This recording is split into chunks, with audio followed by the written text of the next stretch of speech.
تمہارے دلوں کی مثال ہے میرے بھائیوں، جس کو رب کہتا ہے کہ ایسا نور اللہ نے تمہیں دیا ہے ایمان کا، اگر تم اسے صاف شفاف رکھو گے، نمازوں کا اہتمام کرو گے، اللہ سے ملاقات کا ڈر رکھو گے، عبادتوں میں اپنے آپ کو صرف کرو گے، اللہ کے ذکر کو بلند کرتے رہو گے، اللہ کے آگے گڑ گڑاتے رہو گے، اللہ کے تقوی سے اپنے دل کو منور کرو گے، تو پھر تو تمہارے دل نور علی نور کا معاملہ ہوگا۔ برعکس آج ہمارے گل گھٹا ٹوپ اندھیریوں کے اندر، گناہوں کے اندر، اضطراب کے اندر، اور اسی طرح مایوسی کے اندر، اور اسی طرح ڈپریشن کے اندر کیوں جا رہے ہیں میرے بھائیوں؟ ہم نے قرآن کو چھوڑ دیا، ہم نے نماز کو چھوڑ دیا، اپنے نیک اعمال کو چھوڑ دیا، ہم نے نیکیوں کو چھوڑ دیا، ہمارے گھرانوں کے اندر مایوسیاں اور ڈپریشن کا شکار خواتین اور بچیاں کیوں ہو رہی ہیں؟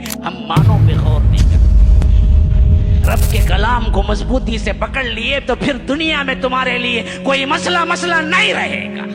کہ خواتین تم جب اکیلے اللہ کو پکارو گی تو اللہ کبھی نہیں کہے گا کہ یہ گنہگار بندی میرے در پہ آئی، میں اس کی نہیں سنوں گا، بلکہ قیامت تک کے لیے ثبوت ہے گنہگار بندیاں جب رب کے دربار میں گڑ گڑاتی ہیں تو اللہ وحی نازل کر دیتا ہے اپنے نبی پر۔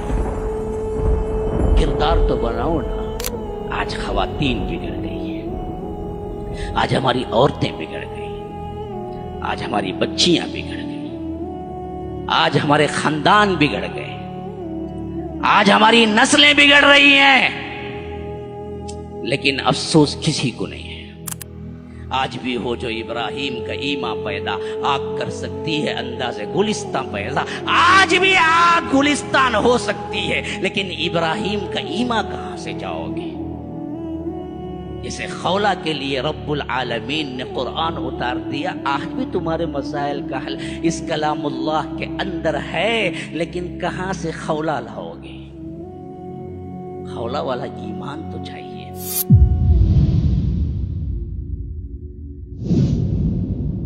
مومنوں کے دلوں کی مثال ہے، مومنوں کے دل کے ایمان کی مثال ہے، اسی لیے فرمایا کہ نور علی نور، اس کے اندر اللہ نے ایسا ایک ایمان رکھا ہے جس کے لیے اصل میں توحید تک پہنچنے کے لیے کسی باہر کی چیز کی ضرورت ہی نہیں ہے، لیکن قرآن کا نور، نبوت کا نور، حکمت کا نور، نماز کا نور، زکوٰۃ کا نور، یہ سب اس کو مل جائے تو پھر نور علی نور اس کا دل ہو جاتا ہے۔ ایسے ایمان پہ مضبوط اس کا دل ہوتا ہے کہ پھر اس کے لیے دنیا کی چیزوں میں کوئی وقت ہی نہیں رہتی، وہ تمام چیزوں کو صرف اور صرف کوڑا دان سمجھتا ہے۔ رب کے ایمان اور رب کے پاس ملاقات کے لیے سب سے اہم ترین چیز اسے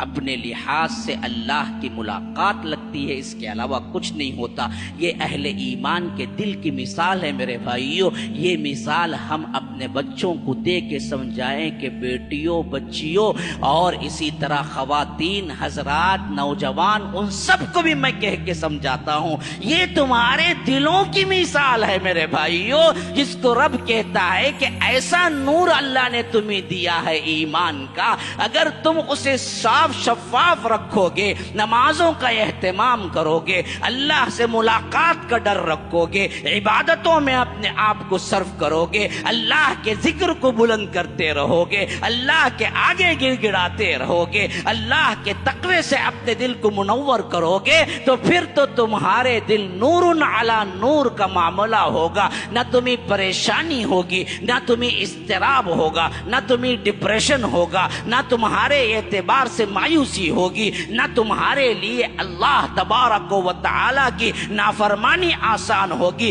بلکہ سکون و اطمینان کے ساتھ ایسی زندگی رب عطا کرے گا گویا کہ یہاں کی زندگی میں تمہیں جنت کا نمونہ نظر آئے گا۔ لیکن اس کے برعکس آج ہمارے گل گھٹا ٹوپ اندھیریوں کے اندر، گناہوں کے اندر، اضطراب کے اندر، اور اسی طرح مایوسی کے اندر، اور اسی طرح ڈپریشن کے اندر کیوں جا رہے ہیں میرے بھائیوں، ہم نے قرآن کو چھوڑ دیا، ہم نے نماز کو چھوڑ دیا، اپنے نیک اعمال کو چھوڑ دیا، ہم نے نیکیوں کو چھوڑ دیا۔ ہمارے گھرانوں کے اندر مایوسیاں اور ڈپریشن کا شکار خواتین اور بچیاں کیوں ہو رہی ہیں، بچے کیوں ہو رہے ہیں؟ ایک سینسس کے مطابق ہمارے اندر زیادہ خودکشیاں ہیں، مسلمان علاقوں میں زیادہ خودکشیاں ہیں، مسلمان علاقوں میں زیادہ بگاڑ ہے، بھاگ کر شادی کرنے کا رجحان ہمارے اپنے لوگوں میں زیادہ ہے۔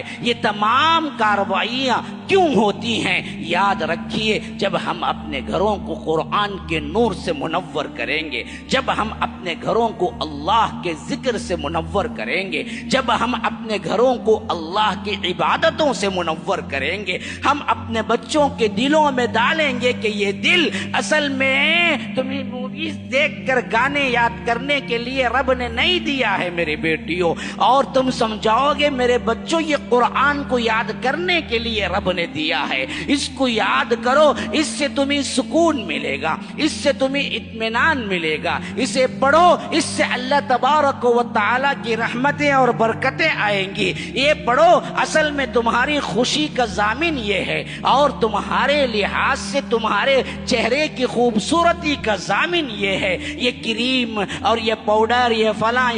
یہ نہیں ہے کہ مت لگاؤ، جو چاہے جتنا چاہے، لیکن اصل خوبصورتی کا منبع وہ نہیں ہے چیزیں، وہ چیزیں سب کا سب رب نے قرآن میں عبادتوں میں رکھی ہیں۔ تو ہمارے گھروں کے اندر جو بچے پروان چڑھیں گے نا جی، وہ دراصل سکون و اطمینان والی زندگی پائیں گے۔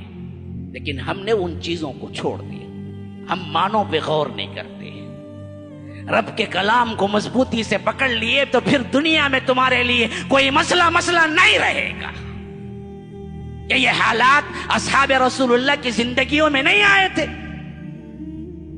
صحابیات اپنی زندگی میں نہیں لیے تھے، لیکن اللہ کے کلام کی ایک آیت ان کے تمام غموں کا مداوا ہو جاتی تھی۔ ہاں، قولہ ایک صحابیہ ہے،